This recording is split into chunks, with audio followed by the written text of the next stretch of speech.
রামচন্দ্র পঞ্চম বৎসর অগ্রে ঠাকুর লক্ষণকে দিয়ে সীতাকে বনবাস দিয়েছেন। মা সীতা পঞ্চম মাসের অন্তঃসত্ত্বা ছিলেন। মা সীতা ওখানে একে একে দুটি সন্তান লাভ করেছেন। তাদের নাম হলো লব আর কুশ। সীতাকে বনবাস দিয়ে রামচন্দ্র একেবারেই ভুলে গিয়েছে। তার কারণ দেখবেন এই জগতের বুকে যদি কোনো স্বামীর স্ত্রী বিয়োগ হয়ে যায়, অর্থাৎ যদি মারা যায়, যৌবন থাকে কি, তখন সে কি করে, কিছুদিন পরে আরেকখান বিবাহ করে। আরেকখান যখন বিবাহ করে তখন কিন্তু ওই সীতার কথা একেবারেই ভুলে যায়। কিন্তু ওই সীতা কিন্তু তার ছিল অর্ধাঙ্গিনী। প্রথম যে পত্নী হয় তার মতো কিন্তু যতই ভালো কিন্তু তার মতো হয় না। আর সেই নারীর কথা কখনো কোনো স্বামী ভুলতে পারে না।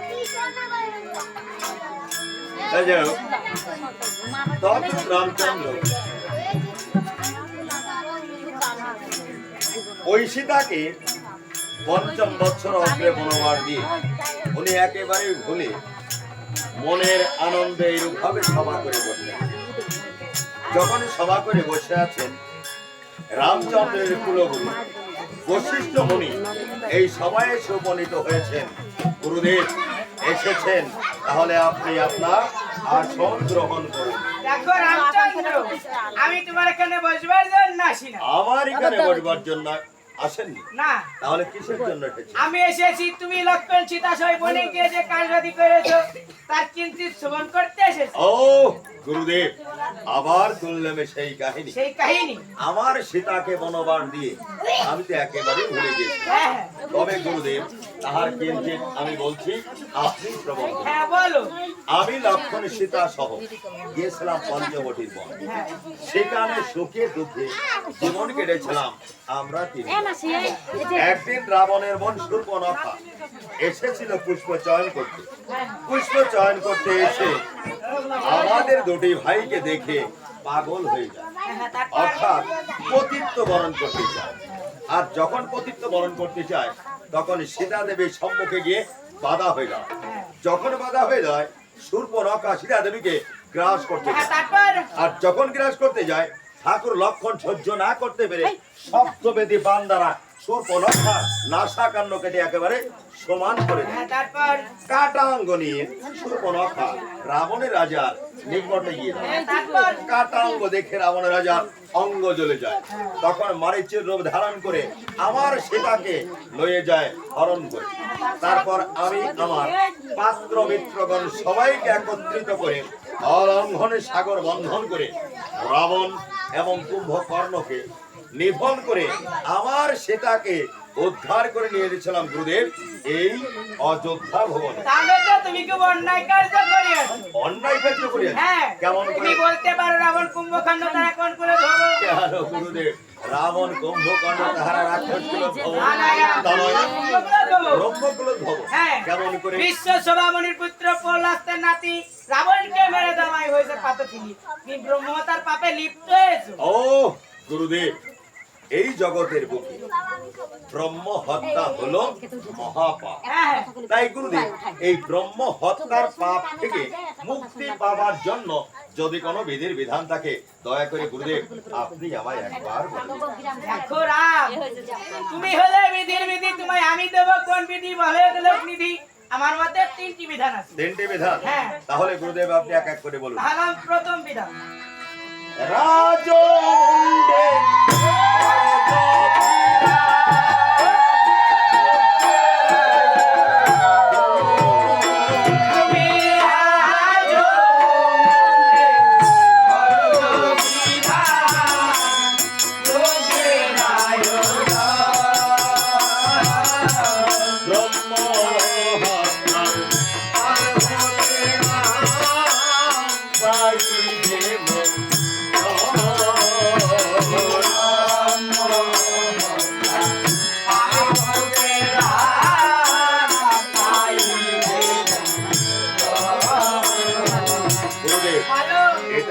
অসম্ভব। তার কারণ হ্যাঁ, রাজমুন্ডে যজ্ঞের আহুতি দিতে হলে এই রামচন্দ্রের মুন্ডটাই কেটে দিতে হবে। তাই গুরুদেব, এটা আমার দ্বারাই কখনো সম্ভব নয়। তাহলে আমার দ্বিতীয় বিধান, গো মুন্ডেতে বড় যদি রাম যজ্ঞের আয়োজন, তুমি গো মুন্ডেতে বড় যদি রাম যজ্ঞের আয়োজন, ব্রহ্ম হত্যার রাম চাইবে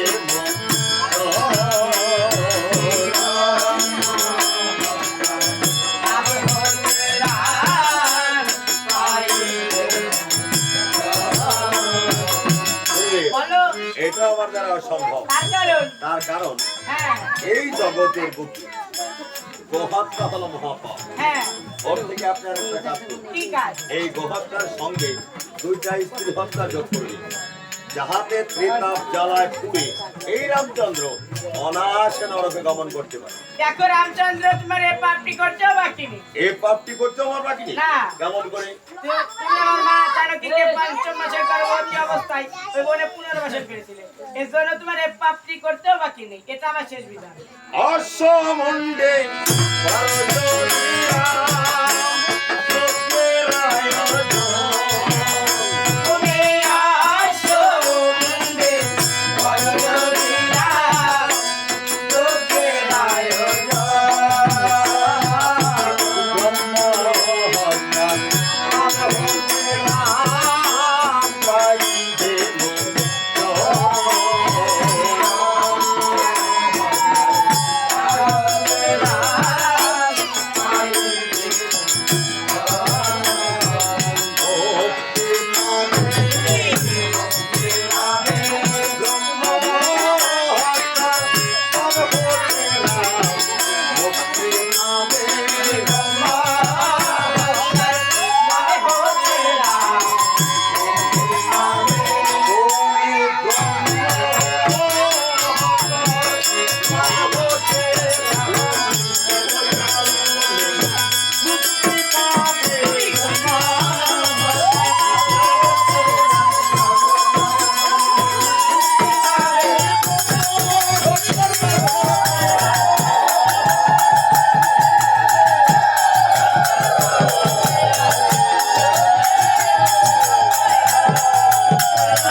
গুরুদেব, বলো এটা আমার দ্বারা সম্ভব। তার কারণ আমার অযোধ্যা ভুবনে অশ্বের কোনো হবে না। দেখো রামচন্দ্র এই অশ্বের যোগ্য পূর্ণ হবে না। এই অশ্বযোগ্য পূর্ণ হবে না। না। তবে কোন অশ্ব? অষ্টবনের অশ্ব অষ্টবর্ণের অশ্ব আমি কোথায় পাবো? অমরাপুরে।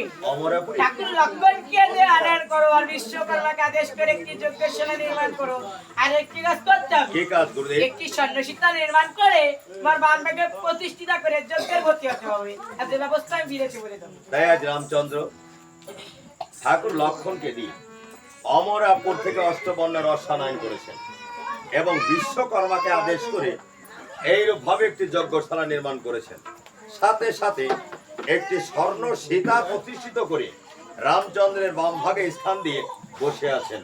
এমন সময় গুরুদেব, রামচন্দ্র গুরুদেব, তোমার সব কাজ প্রস্তুত। এই দেখুন আমার সমস্ত কিছু প্রস্তুত হয়ে গেছে। আর একটি কাজ করতে হবে। আবার কি কাজ করতে হবে গুরুদেব? রসের ভালে নিখুঁত একখানা জয়পত্র লিখে বীর শত্রুঘ্নকে দিয়ে বিশ্বের চতুর্দিকে জয় করতে পাঠাতে হবে। ফিরেলে যজ্ঞের পূর্ণাহুতি দিতে হবে। তাই আজ রামচন্দ্র বীর শত্রুঘ্নকে দিয়ে বিশ্বের চতুর্দিক কেমন ভাবে জয় করতে পাঠিয়েছে।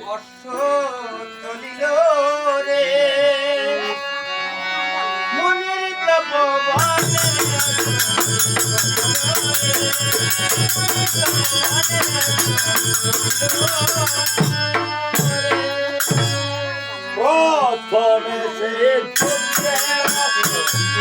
পূর্ব দিকে গেল,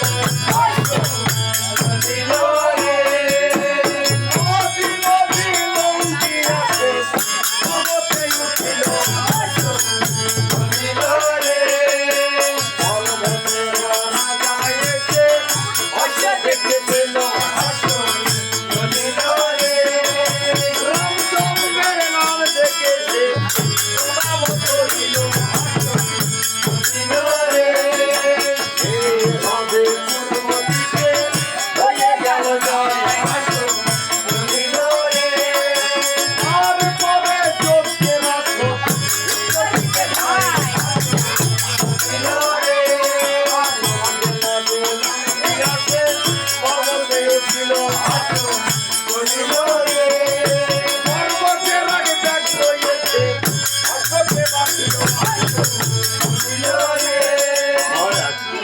সর্বনাশ হয়ে গেছে। ওই পর্বতের এক ডাক্তার এসে আমাদের অশ্বকে বন্ধন করেছে।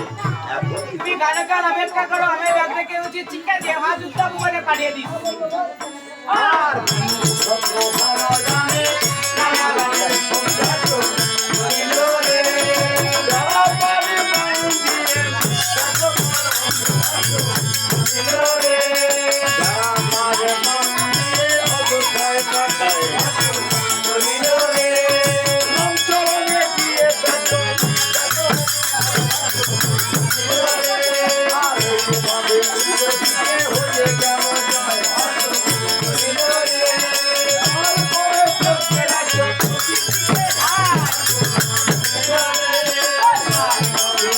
লাগে পার্বতে উঠল বলিল রে পর্বতের রাজা ছিল বীর লক্ষণ বলিল রে রাজজঙ্গে নাম দেখেছে বীর লক্ষণ বলিল রে আগে আগে দিকে হয়ে গেল জয় বলিল রে দক্ষিণ দেশে যাবে মনে ভাবে মনে মনে বলিল রে দেশে বাসে পণ্ডিতে অমৃত মহল বলিল রে তিন দিকে জয় হলো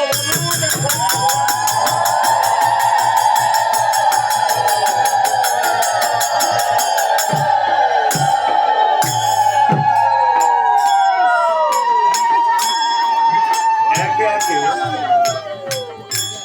তিন দিকে জয় করি। যখন এই দক্ষিণ দেশ জয় করবে সারথীকে ডেকে বলছে সারথী এই দক্ষিণ দেশ জয় করার কোনো প্রয়োজন নেই। তার কারণ দক্ষিণ দেশে কোনো বীর নেই। দক্ষিণ দেশে যে বীর ছিল রাবণ আর কুম্ভকর্ণ, তাদের দোহাইকে আমার দাদারা অনেক পূর্বেই নিধন করেছে। তাই ওই দেশটা জয় করার কোনো প্রয়োজন নেই। অহংকার সূচক কথা বলেছেন শত্রুঘ্ন।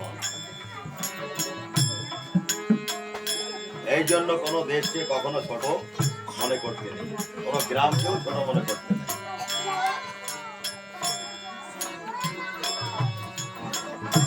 শত্রুঘ্ন বলছে ওই দেশ জয় করার কোনো প্রয়োজন নেই, তার কারণ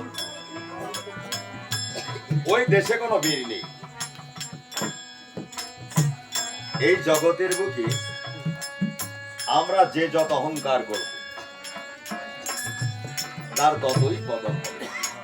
যেমন যদি আমি বলি যে আমি বড় গায়ক হয়ে গেছি, আমি বড় বংশের লোক, আমি জমিদার, আমার অনেক অর্থ আছে, বাড়ি আছে, গাড়ি আছে, বাবা এই অহংকার চিরদিনের জন্য একদিন না একদিন এই অহংকার দর্পচূর্ণ হয়েই যাবে। চিত্রকূট পর্বত থেকে বশিষ্ঠ মুনি অন্তরে জানতে পেরেছেন যে ভগবানের কনিষ্ঠ ভ্রাতা শত্রুঘ্ন সে করেছে অহংকার। তাহলে এখানে কি যে রাম যেরকম নম্র তার ভাই তো সেই রকম হতে হবে। সে অহংকার করেছে, ঈশ্বরকে ডেকে বলেছে ঈশ্বর তুমি আমায় ক্ষণকাল সময় দাও, আমি শত্রুঘ্নকে দেখে দিতে চাই যে দক্ষিণ দেশে বীর আছে কি নাই। এদিকে সারথী বলেছে ওহে রাজন একে একে তিন দিকে জয় করেছে, সবে মাত্র এই দক্ষিণ দেশ, এই দেশটাও জয় করে তারপর ফিরে যাব অযোধ্যা ভবনে। শত্রুঘ্ন তখন বলছে যে সারথী তুমি যখন বারংবার বলছো, অর্থাৎ তুমি যখন বারবার বলছো, তাহলে ওই যে অদূরে দেখা যায় ভরদ্বাজ মুনির আশ্রম, ওই আশ্রমে আজ আমরা নিশি যাপন করি। নিশি প্রাতকাল এই দক্ষিণ দেশ জয় করে তারপর ফিরে যাব অযোধ্যা ভবনে। কি বলেছে? আজ নয়, আগামীকাল। শুভ কাজ শীঘ্র, অশুভ কাজ কাল হরণ। আপনি শুভ কাজ যত তাড়াতাড়ি করবেন আপনার জন্য ততই মঙ্গল, আর অশুভ কাজ যত ধীরে ধীরে করবেন তাহলে আপনার মঙ্গল হবে। অশুভ কাজ যদি সংক্ষেপে করে ফেলেন তাহলে কিন্তু আপনি বাধাগ্রস্ত হবেন। তাই যাই হোক,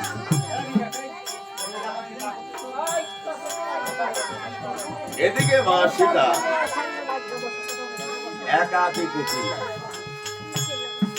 লকুশ অদূরে খেলাধুলা করছে। মা সীতার মনে পড়ে গেছে প্রভু রামচন্দ্রের কথা। এই জগতের বুকে দেখবেন আপনি যখন একাকী হয়ে যাবেন তখন আপনার মস্তকের মধ্যে কত চিন্তা ভাবনা আপনার এই মস্তকে আসবে। আর যদি আপনি কোন মানুষের সঙ্গে গল্প গুজবের মধ্যে থাকেন বা আনন্দে থাকেন তাহলে আপনার কিন্তু ওই চিন্তা ভাবনা আসবে না। তাই লবকুশ যখন অদূরে, মা সীতার মনে পড়েছে রামচন্দ্রের কথা। দুই নয়নের জলে বক্ষে প্লাবিত হয়ে যাচ্ছে। মনে মনে প্রভুকে ডেকে বলেছে, প্রভু ওই যে তুমি আমায় লক্ষণকে দিয়ে বনবাস দিলে, একটি বারের জন্যও তুমি আমায় দেখতে এলে না। যে তোমার জনম দক্ষিণী সীতা কেমন অবস্থায় আছে। প্রভু আমি কি এতই পাপ করেছিলাম যে এক নিমেষের জন্যও তোমার ওই চরণে ধুলি আমার মস্তকে আমি আঘাত করতে পারলাম না।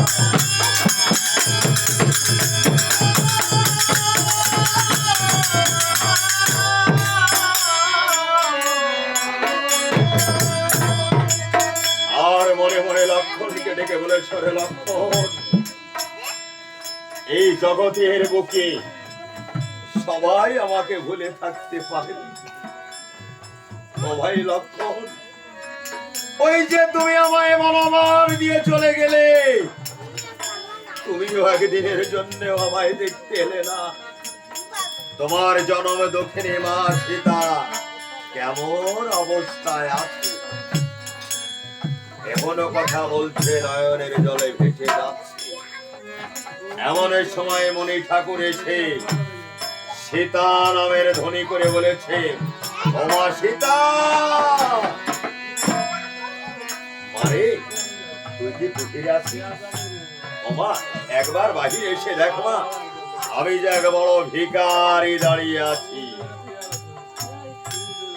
মা সীতা কোনো কথা বলছে, পুনর্বার ধ্বনি করে বলেছে, ও মা সীতা, মারে ও মা একবার বাহিরে এসে দেখ মা, আমি যাকে ভিখারি দাঁড়িয়ে আছি।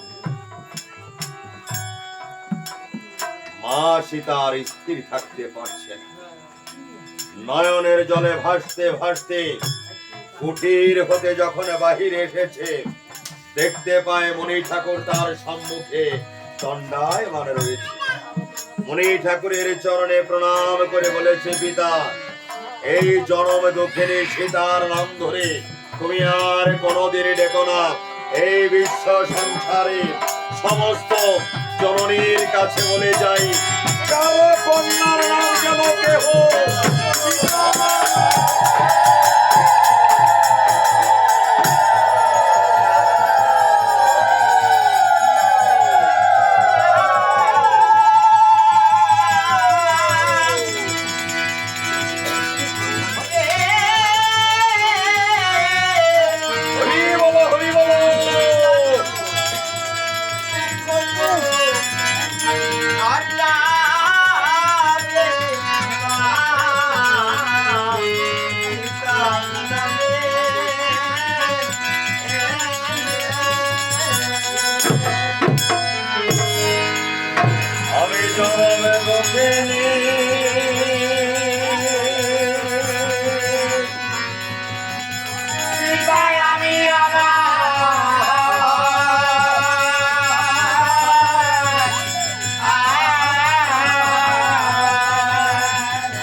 মরণ দুঃখে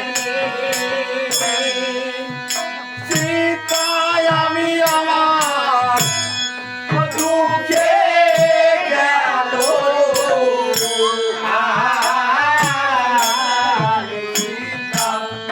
নামে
আমি যখন জন্মগ্রহণ করেছিলাম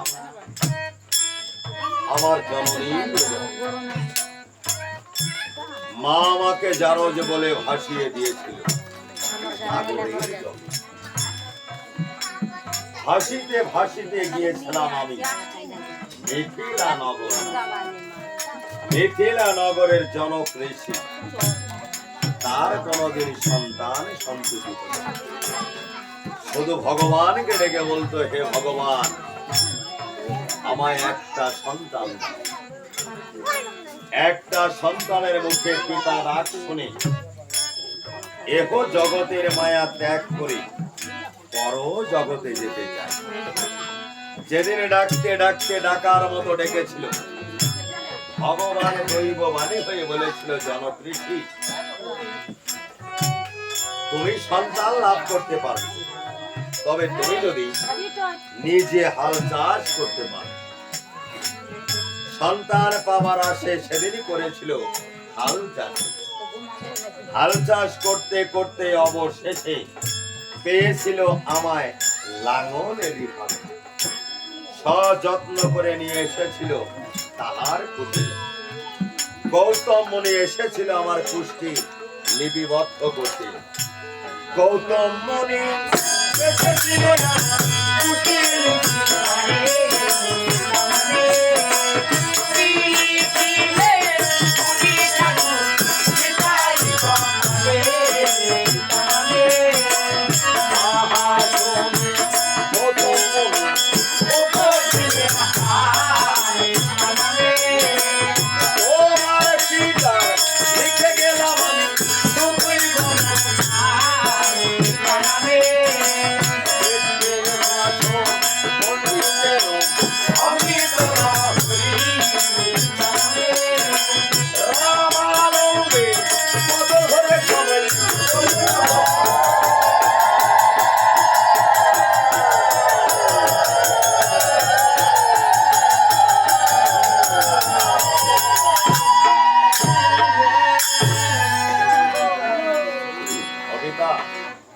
তারপর কি হলো জানো?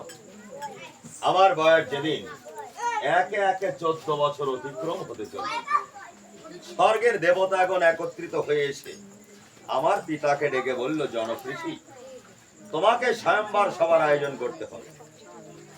আমরা হর ধনুক ভঙ্গ করা পণ করেছি, যে এই ধনুকে গুণ দিয়ে ধনুক ভঙ্গ করতে পারবে তার সঙ্গে মা সীতার বিবাহ দিতে হবে। সেদিনই স্বয়ংবর সবার আয়োজন করেছিল। কোন রাজা এই ধনুর্বাণ উত্তোলন করতে পেরেছিল না। লঙ্কার রাজা রাবণ সহস্র স্কন্দ বাহু ধারণ করে যখন এই ধনুর্বাণ উত্তোলন করতে গিয়েছিল 200 পড়েছিল। অবশেষে আমার প্রতি কমল লোচন এই ধনুর্বাণ উত্তোলন করে ধনুকে গুণ দিয়ে ধনুক ভঙ্গ করে ভূমিতে ফেলেছিল। সেই দিন আমার প্রভুর সঙ্গে বিবাহ বন্ধে আবদ্ধ হয়েছিল। সেদিন আমি মনে মনে করেছিলাম বড় অহংকার, যিনি হলো এই বিশ্ব ব্রহ্মাণ্ডের মালিক, তিনি হলো এই পার্থিব জগতের জগৎ। তাকে যখন আমি আমার স্বামী রূপে পেয়েছি, হয়তো আমার কোনোদিন বনবাস হবে না। কবিতা স্বয়ং ভগবানের পত্নী হয়েও আমার বনবাস আমি এড়াতে পারি না। তাই কি ধন আছে আমার যে আমি তোমায় দেব ভিক্ষা? মণি ঠাকুর বলেছে, মারে তুই যে পরম ধন লাভ করেছিলি, সেটা বলেছে পিতা, ওই পরম ধন থেকে আমি অনেকদিন অগ্রেই বঞ্চিত হয়ে আছি। বলেছে, মারে ওই পরম ধন থেকে তুই যে ধন লাভ করেছিস, মা সেটা ধোলায় করে রোধন করছে। মণি ঠাকুর বলেছে, মা বুঝতে পারিস নাই আমি কোন ধন চেয়েছি? সেটা বলেছে, পিতা পরম ধন থেকে আমি যে ধন লাভ করেছি, সেই ধন হলো আমার নয়নের মণি, অঞ্চলের ধন লব আর কুশ। এই লব কুশকে ভিক্ষা দিয়ে থাকতে পারবো না একাকী আমি এই কুটি। বলেছে, মা 3 দিনের জন্য আমায় ভিক্ষা দিতেই হবে। সীতা বলেছে, 1 নিমিষের জন্য। মণি ঠাকুর প্রধান্বিত হয়ে বলেছে, মা স্বেচ্ছায় যদি লব কুশকে ভিক্ষা না দিস, তাহলে তোর অযোধ্যাবাসীগণ, অযোধ্যার একা একা 4 রাজন লব আর কুশ এবং তোকে, তোদের সবাইকে একত্রিত করে অভিশাপের আগুনে পুড়িয়ে একেবারে ভস্মীভূত করে দেব। মা সীতা বলেছে, পিতা এই অভিশাপ্ত জীবনে আমি আর অভিশাপ হয়তো পাপ করেছিলাম আমি, আমার কর্মের ফল ভোগ করতে পারে না আমার অযোধ্যাবাসী, আমার কর্মের ফল ভোগ করতে পারে না একে একে 4 রাজন, আমার কর্মের ফল ভোগ করতে পারে না আমার নিষ্পাপ শিশু লব আর ওই যে অদূরে লব কুশ খেলাধুলা করছে। যদি স্বেচ্ছায় যেতে চায়, অর্থাৎ স্বইচ্ছায় যদি যেতে চায়, তাহলে তুমি নিয়ে যাবে। আর যদি যেতে না চায়, কোন রূপ আমার লব কুশকে দিতে পারবে। তখন বলেছে, মা যদি যেতে চায় তাহলে তো দিবি। বলেছে, হ্যাঁ। মণি ঠাকুর লব কুশ বলে ধ্বনি করেছেন। এই ধ্বনি এই কুশের কর্মে পৌঁছে গেছে। কুশ লব দাদাকে ডেকে বলেছে, দাদা ওই দেখো না মায়ের কুঠি, আমাদের দাদু এসেছে, চলো না এখন আমরা খেলাধুলা রেখে দাদুর চরণে ছুটে যাই। লব বলছে, ভাই কুশ তুমি ভাই বলছে, চলো এখন আমরা দাদুর চরণে যাই। তাই অদূর থেকে লব কুশ ছুটে এসে দাদুর চরণে প্রণাম করে বলে, ভালো আছে? আমি ভালো আছি ভাই লব কুশ, তোমরা তো ভাই কেমন আছো? আমরা তো ভাই ভালো বাহ, আছি। সুন্দর কথা। দাদু কে কি হলো? কি হলো? এই মাত্র মাকে কুটিরে রেখে আমরা তো ওই অদূরে বনে খেলা করতে গিয়েছি। আপনার ডাক শোনা মাত্র এসে দেখি মা ধুলাপের রোদন করছে, কোনো কড়া কথা বলেছেন? লব কুশ, এই জগতের বুকে কোনো মাকেই কোনো সন্তান কড়া কথা বলতে পারে না রে। কড়া কথা যদি নাই বলবেন, অমনি ভাবে ধুলাপের রোদন করতে পারে, নিশ্চয় কোনো কড়া কথা আমি বলবেন। আচ্ছা লব কুশ, হ্যাঁ তোমরা দো ভাই আমার সঙ্গে খেলাধুলা করতে যেতে চাও, হ্যাঁ। তাহলে তোমরাই তোমাদের মাকে বুঝাও। ওগো মা, ওগো জননী, দাদুর সঙ্গে খেলা করতে যাবো, দুঃখ কি আছে? অষ্টমীকে বিদায় দাদুর সঙ্গে খেলা করে সন্ধ্যাবেলা তোমার ছেলে তোমার কাছে বিদায়। বাহ, সুন্দর কথা। তাই আজ মা সীতা কেমন ভাবে লবকুশকে বিদায় দিচ্ছেন।